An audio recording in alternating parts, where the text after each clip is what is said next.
ہم جہاد کا رتبہ کیسے پا سکتے ہیں؟ بہت آسان ہے، کسی بھی قسم کی کوئی مشکل نہیں ہے۔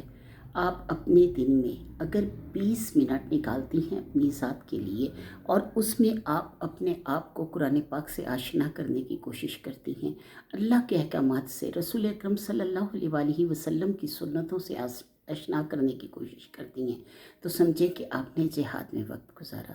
میرے ساتھ ایک خاتون پڑھتی تھی اور انہوں نے اتنی خوبصورت بات کی۔ سب سے پہلے انہوں نے لفظی ترجمہ پڑھا، پھر انہوں نے گرامر پڑھی، پھر انہوں نے تفسیر پڑھی اور تجوید سیکھتی رہیں۔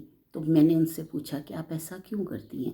تو انہوں نے بہت خوبصورت جواب دیا کہ میں چاہتی ہوں کہ جب مجھے موت آئے تو میں جہاد کی حالت میں ہوں، کیونکہ علم کا طالب علم جب علم کی طلب میں نکلتا ہے تو اللہ فرماتا ہے، نبی کریم صلی اللہ علیہ وآلہ وسلم کا ارشاد ہے کہ وہ جہاد میں ہوتا ہے، اور میں چاہتی ہوں کہ مجھے جہاد کی حالت میں موت آئے۔ اور آپ یقین کیجئے کہ جب وہ تفسیر پڑھ رہی تھیں تو اسی دوران ان کی ڈیتھ ہو گئی، اور ان کی جو ہم نے ان کا جنازہ دیکھا تو آپ یقین کیجئے کہ اس پہ اتنی خوشی اور اتنی مہک تھی کہ میں آپ کو بتا نہیں سکتی۔